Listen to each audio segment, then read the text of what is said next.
दोस्तों नमस्कार, स्वागत है आपका यूट्यूब चैनल एबी टेक में। दोस्तों इस वीडियो में हम लोग बात करने वाले हैं कई सारी महत्वपूर्ण अपडेट्स के बारे में।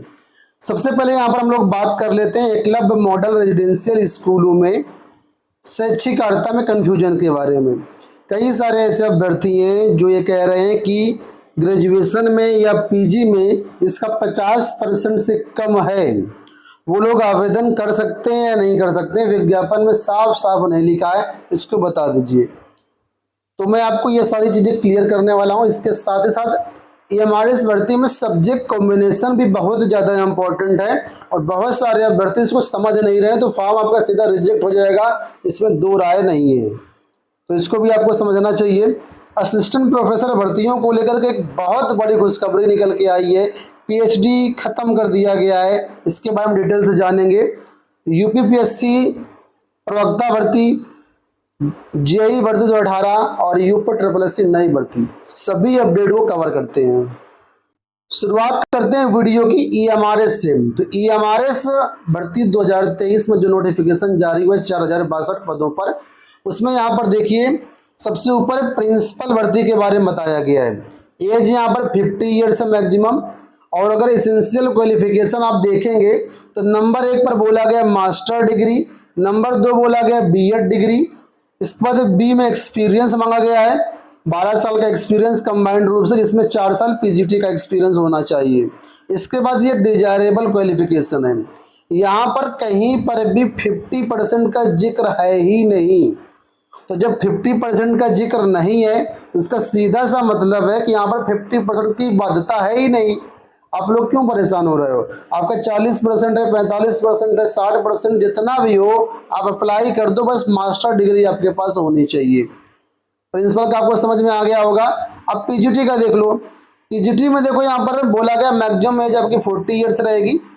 यहाँ पर बोला गया है एसेंशियल क्वालिफिकेशन में कि post graduate degree from any recognised university या फिर institute deemed as university in following subject. बोला गया इन सब्जेक्ट में आपके पास पीजी की डिग्री होनी चाहिए। अब यहाँ पर सब्जेक्ट देख लो, ये सब्जेक्ट दिए गए हैं, ठीक है। अब यहाँ पर कहीं पर आपने देखा 50% का जिक्र है, कहीं पर भी 50% का जिक्र है ही नहीं। तो जब 50% की बात ही नहीं की गई तो सिंपल सा मतलब है 50% की बाध्यता प्रवक्ता भर्ती में, पीजीटी भर्ती में भी अप्लाई नहीं होगी। आपका 45% है, 50% है, 48 है, 49 है, 52 है, 58 है, जितना भी है आवेदन कर दो, ठीक है। तो ये तो बात हो गई 50% बाध्यता वाली। अब हम बात कर लेते हैं सब्जेक्ट कॉम्बिनेशन के बारे में। कई स्टूडेंट ऐसे हैं जो कि समकक्ष सब्जेक्ट कॉम्बिनेशन को लेकर के चीज़ें समझ नहीं रहे हैं। जैसा कि कुछ एक महिला अभ्यर्थी हैं, उन्होंने मेरे पास कमेंट किया था कि क्या जो लाइफ साइंस वाले अभ्यर्थी हैं वो यहाँ पर फॉर्म भर सकते हैं जो बायोलॉजी के लिए। उनका कहना था कि लाइफ साइंस जो बायोलॉजी के अंतर्गत ही आता है। तो अब यहाँ पर सब्जेक्ट कॉम्बिनेशन आप देख लो, साफ तौर पर आपके सामने लिखा हुआ है। बायोलॉजी की अगर बात करता हूँ तो यहाँ पर देखो बायोलॉजी में मास्टर डिग्री अगर आपने इन सब्जेक्ट में किया हुआ तभी आप बायोलॉजी के एलिजिबल होंगे।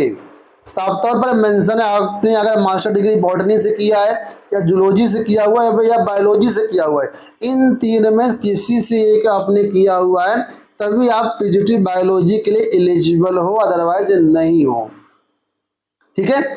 इसी तरीके देखो पीजीटी इंग्लिश में फॉर्म भरना चाहते हो तो इंग्लिश से आपका होना चाहिए पीजी, हिंदी के लिए हिंदी से, फिजिक्स के लिए फिजिक्स से, आप केमिस्ट्री के लिए केमिस्ट्री से, मैथमेटिक्स के लिए मैथमेटिक्स से, बायोलॉजी का मैंने बता ही दिया, हिस्ट्री के लिए हिस्ट्री से, जियोग्राफी के लिए जियोग्राफी से। कॉमर्स में जो लोग आवेदन करना चाहें उनके लिए यहाँ पर कई सारे ऑप्शन है, जैसे कि कॉमर्स आपने अकाउंटिंग से किया हो या फिर कास्ट अकाउंटिंग से या फिर फाइनेंशियल अकाउंटिंग से किया हुआ है, ये मेजर सब्जेक्ट आपके जो स्टडी के रूप में है, ठीक है। या आपने एमकॉम किया हुआ है अप्लाइड या बिजनेस इकोनॉमिक्स से, तो आप एलिजिबल नहीं रहेंगे यहाँ पर, ठीक है, ध्यान समझ लेना। लिखा हुआ है holders of degree of MCom in applied या फिर business economics shall not believe. जितना मैंने यहाँ पर हाईलाइट किया है ये डिग्री वाले यहाँ पर एलिजिबल नहीं रहेंगे, ध्यान समझ लो। आपने एमकॉम किया हुआ है अप्लाइड इकोनॉमिक्स से या फिर बिजनेस इकोनॉमिक्स, तो आप एलिजिबल नहीं रहेंगे। कौन कौन से अभ्यर्थी एलिजिबल हैं? तो कॉमर्स से आपने जो किया हो डिग्री, वो उसमें अकाउंटिंग आपकी होनी चाहिए, या फिर कॉस्ट अकाउंटिंग हो, या फिर फाइनेंशियल अकाउंटिंग हो। ये आपकी 3 यहाँ पर मान्य है। इसके बाद पीजीटी इकोनॉमिक्स के लिए इकोनॉमिक्स वाले अभ्यर्थी भर सकते हैं, और रीजनल लैंग्वेज के लिए रीजनल लैंग्वेज वाले फॉर्म यहाँ पर भर सकते हैं। तो ये यहाँ पर सब्जेक्ट कॉम्बिनेशन है। अब यहाँ पर आपने देखा होगा तो स्टार मार्क यहाँ पर देखो लगाया गया है सब्जेक्ट के आगे। अब स्टार मार्क का क्या मतलब है? यहाँ पर नीचे लिखा हुआ है masters degree in any subject other than the subject mentioned above will not be considered eligible. यानी इन सब्जेक्ट के अलावा किसी दूसरे सब्जेक्ट से आपने अगर पीजी किया हुआ है और आपने फॉर्म भर दिया तो आप एलिजिबल नहीं रहेंगे। ठीक है, केवल ये सब्जेक्ट जो टेबल में बताएगा यही सब्जेक्ट आपकी एलिजिबिलिटी निर्धारित करेंगे। और पीजीटी के लिए यहाँ पर बीएड भी होना चाहिए, और बीएड में भी कोई भी परसेंटेज का जिक्र नहीं है। जो लोग पीजीटी कंप्यूटर साइंस से भरना चाहते हैं उनके लिए एमएससी होना चाहिए, या एमई या एमटेक होना चाहिए, या एमसीए होना चाहिए, और इसके लिए यहाँ पर बीएड भी नहीं मांगा गया है। बाकी इसका डिटेल्ड वीडियो मैं अलग से बना चुका हूँ, सिलेबस का बना चुका हूँ, तो आप डिटेल्ड वीडियो को देख लेना। अगर कोई कन्फ्यूजन हो तो मुझे लगता है इसमें कन्फ्यूजन नहीं होगी। बात कर लेते हैं असिस्टेंट प्रोफेसर भर्ती के बारे में। तो यहाँ पर देखिए 30 जून का ये नोटिफिकेशन है, जहाँ पर स्पष्ट रूप से सारी बातें बता दी गई है। मैं इसको डिटेल से नहीं बताऊंगा, जो मेन चीजें मैं आपको बता देता हूँ, बाकी खुद आप पढ़ सकते हो। तो यहाँ पर देखो मैं हाईलाइट करता हूँ, यहाँ पर देखो ये इतना आप पार्ट पढ़ लो।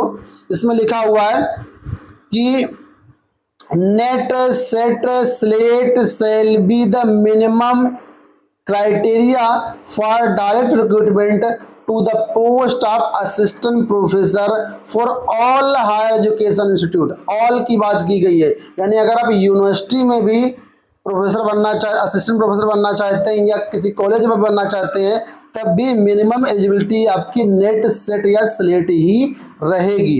अब यहाँ पर देखो तो पीएचडी को साफ तौर पर यहाँ पर जो मिनिमम एलिजिबिलिटी अब इसको निर्धारित नहीं किया गया है, और ये जो सारे रूल्स हैं 1 जुलाई 2023 से लागू हो चुके हैं।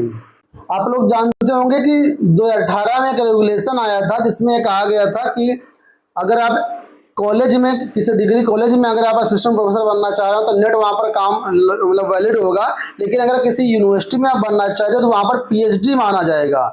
ठीक है, पीएचडी का भारांक वगैरह अलग था, लेकिन यहाँ पर अब सारे जो चेंजेस हैं अमेंडमेंट कर दिए गए हैं, और इसमें अब मिनिमम एलिजिबिलिटी क्राइटेरिया नेट ही लगाया गया है, ना कि पीएचडी। चाहे आप यूनिवर्सिटी में असिस्टेंट प्रोफेसर बने या फिर किसी भी कॉलेज में, ऑल हायर एजुकेशनल इंस्टीट्यूट को कवर किया गया है। तो जितने भी यूजीसी नेट क्वालिफाई अभ्यर्थी हैं उन सभी के लिए बहुत बड़ी खुशखबरी। और यहाँ पर देखो, यहाँ पर जो यूजीसी के चेयरमैन इनकी तरफ से ट्वीट भी किया गया था, साथ में ये देखो लेटर भी अटैच किया गया था। यहाँ पर देखो क्या कहा इन्होंने कहा कि UGC gazette notification PhD qualification for appointment as an assistant professor would be optional from 1 July 2023। यानी पीएचडी को अब ऑप्शनल कर दिया गया है, नेट सेट स्लेट को यहाँ पर मिनिमम क्राइटेरिया कर दिया गया है, यानी मैंडेटरी कर दिया गया है। यहाँ पर इस बात का तर्क ये निकलता है कि ऑप्शनल मैंडेटरी का क्या मतलब है। तो यहाँ पर देखो मिनिमम क्राइटेरिया अब नेट ही रहेगा, लेकिन कोई यूनिवर्सिटी या कॉलेज चाहे तो वो पीएचडी साथ में लगा सकता है। क्यों लगा सकता है? क्योंकि जैसे सपोज करो कोई वैकेंसी निकलती है, वैकेंसी सपोज करो 10 वैकेंसी, केवल एक कॉलेज से एक यूनिवर्सिटी से 10 वैकेंसी निकली है। अब यूनिवर्सिटी को लगता है कि यहाँ पर आवेदन करने वाले हजारों में होंगे। ठीक है, जब हजारों में होंगे तो छटनी करने के लिए यहाँ पर पीएचडी को ऑप्शनल के तौर पर उसको लगा सकता है, लेकिन मिनिमम जो क्राइटेरिया रहेगा वो नेट ही रहेगा। नेट वाले सभी आप आवेदन कर सकते हैं। अब हम लोग बात कर लेते हैं यहाँ पर लोक सेवा आयोग प्रवक्ता की एग्जाम डेट के बारे में। तो यहाँ पर देखिए नोटिस आज 5 जुलाई को जारी की गई है, और यहाँ पर देखिए इसमें बताया गया है कि लोक सेवा आयोग द्वारा उत्तर प्रदेश प्राविधिक शिक्षा अध्यापन सेवा परीक्षा 2021 यानी पॉलिटेक्निक प्रवक्ता का जो विज्ञापन 2021 में 15 सितंबर को जारी किया गया था,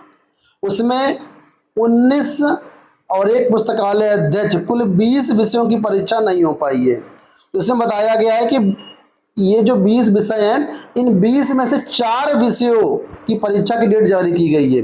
परीक्षा है 13 अगस्त 2023 को प्रयागराज लखनऊ में परीक्षा है। किन किन विषयों की परीक्षा है तो वो यहाँ पर मेंशन किया गया है। व्याख्याता ऑटो इंजीनियरिंग, व्याख्याता डेयरी इंजीनियरिंग, व्याख्याता केमिकल इंजीनियरिंग तथा पुस्तकालय अध्यक्ष, इन 4 विषयों की परीक्षा 13 अगस्त को होने वाली है। और इसके जो सिलेबस रहेगा नोटिफिकेशन में पृष्ठ 7 पर पृष्ठ 4 में दिया गया है, उसी के अनुरूप करवाई जाएगी।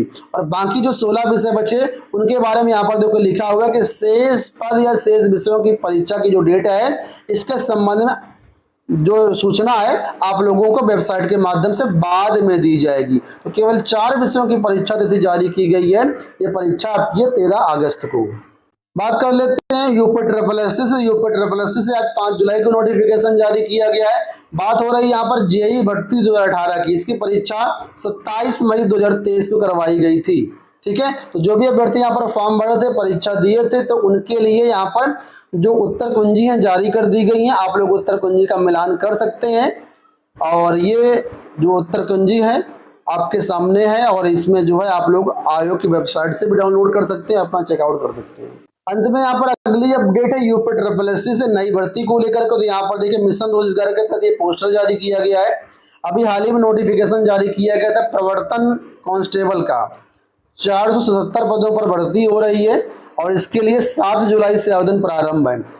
यूपी ट्रिपल एससी पेट 2022 का अगर आपके पास स्कोर कार्ड है तो इसमें आप फॉर्म भर सकते हैं। 28 जुलाई आवेदन करने की लास्ट डेट रहेगी। तो दोस्तों ये हो गई आज की सारी सूचना। उम्मीद करता हूँ वीडियो पसंद आया होगा। धन्यवाद।